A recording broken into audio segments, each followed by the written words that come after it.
everybody, Gold Champ here. I wanted to do a longer, more detailed look at my Phase 2 motor wrecker. Phase 2 because this is the stage where you pull the copper out of the stator. I actually have not perfected the Phase 1 yet of splitting or cutting or shearing the stator. So for now I'm still using a chop saw, which is pretty self-explanatory. You put the motor in, the chop saw, chop the copper off one end. But we won't worry about that for now. This is the Phase 2 that actually pulls the copper out the top. And unfortunately, I don't have any prepared at the moment. This is a finished product right here, just the iron, all the copper pulled out. So, it's a pretty simple concept. You got the motor with the copper sheared off one end so it can be freely pulled out the other end.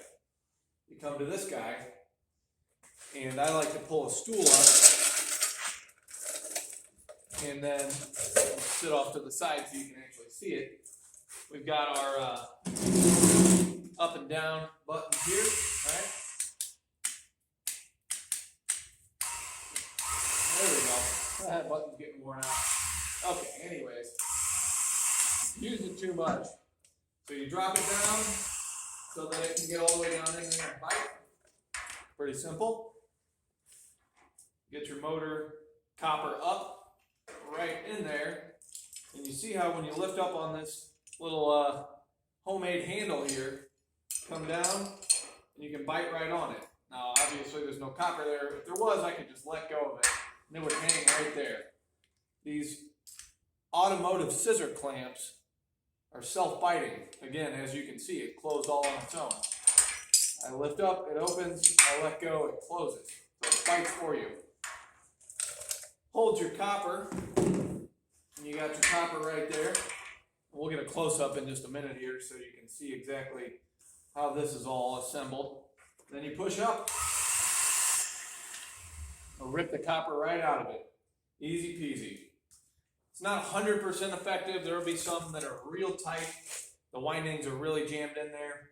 Sometimes you'll have to use a punch to loosen them up a little bit, and then your puller works. But I'd say for 90, 95%, maybe more of the motors, this is strong enough. So you've got the general idea. I'm going to get a little closer here now and see if we can't show you some more details of how this bad boy's put together. Go from the top down. As you can see, I just have a nice electric winch. Also pretty self-explanatory. I believe I bought that from Harbor Freight, but no affiliation with Harbor Freight. I'm pretty sure that's just the store that I happened to be driving by when I needed a winch. Got that mounted to the frame. This entire frame is made of unistrut. All scrap unistrut, I might add. That's the type of thing I hang on to when someone scraps it. I throw a piece of unistrut out and I throw it in my pile. And you'll see here at the top, the only part that's not unistrut is this old rotor. And it's not a whole rotor, as you can see. I've cut it up to make it fit. So you can see that it's just this flat disc or donut piece. Bolted on. You get the bolts in there like so that they're back out of the way. And you can see how I even had to cut a little bit off of the L bracket that's holding it on there to keep it out of the way of the donut. This disc or donut and this scissor clamp were the real keys to this. So it took me a while, and you can take a nice picture of that particular one, but it took me a while to find one that matched the size and shape that I needed. This one fits perfectly. It's absolutely perfect for what I do. Now, I do almost exclusively HVAC stuff, so no, this particular setup is not going to work for every size and shape of motor. But you can use your imagination. This could easily be adjusted. All you have to do is find the right rotor that's got the circumference you want. Mine has got a nice circumference. If you look at that, it's a perfect fit on these particular kinds of motors. See how the iron catches the lip and won't come through, but the copper will. As you can see, those holes where the copper would be are all inside the ring, and my iron gets caught on the outside. And then I'm sure you've also already noticed I cut a notch out here. That notch is where this guy fits in. I cut it, I measured it so it fit exactly in there because I wanted to keep as much of this intact as possible, mostly for integrity. I just wanted it to be as strong as possible. I didn't want to pull up on it and have it end up bending, warping, or breaking or anything like that. And this has been 5 years, 6 years maybe, that this exact same rotor has been here in use in this way and hasn't buckled or bent in the slightest. So this design definitely works for this kind of motor. We'll do a little 360 here and try and show the whole thing. The base, again, just a nice box I made out of unistrut that was laying around. Okay, it's got some feet on it, all scrap. The only thing I paid for here was the winch and the scissor clamp. Everything else was given to me as scrap metal.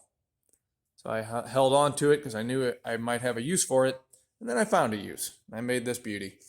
So let's get a little gander around the sides and the back of it. All right. You can see, got it set up. I have it set up in a way where you can see how there's kind of two sections. This triangle or A-framed top, that's the real heart thing. The base is actually not necessary. I built the base later. I used to have this sitting up on a workbench. This was a benchtop model, you might say. So anyways, built the base later because I wanted to be able to sit on a stool instead of standing up at a bench doing it. I got a little dirt up in there. Someone's been making a nest, or maybe that was, I have laid this down to pull things in the past as well. Can hook some straps or chains right around the top. I'll slide them through there. Just make sure you're careful of your wires and that you don't block the cable on the winch. And I've used this to pull some stuff across my yard as well. I think that's where that dirt came from. Anyways, you can see it's very simple. This mounting plate, that flat black piece there, that's what comes with the winch. So I just set up my unistrut to line up with the bolts. These bolts aren't even, see if I can get in there where you can see it. These more golden brass looking bolts are actually just holding the winch to its own mounting plate. And so I had to line this up just right so those slid through those little openings in the unistrut. And then I took another bolt to get around the front so we can see that and actually bolted onto the unistrut, because obviously it's got to be bolted to the frame or, well, thing doesn't float in the air, you know. So you can see bolts there and there, and that's what holds it on there. And just those 3 bolts are actually strong enough. Again, this has been like this for years. I think this is my second winch. I've worn out a couple of them, so you do spend a little bit of money keeping this operation going, but we're talking thousands and thousands of motors I've put through this thing, and I've only spent, I don't know, maybe $350 on winches. So worth it if you've got the motors and you've got nothing else to do. And again, this automotive clamp was a perfect fit. This rotor, I had to search through rotors that I got until I found one that had just the right circumference. Let's see if we can get it close up from the side here, just so you can see again how this is assembled in case you feel inclined to put something together yourself.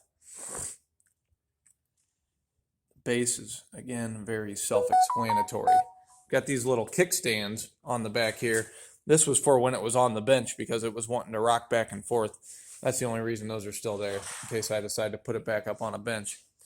So, I believe that's all you need to know about this guy.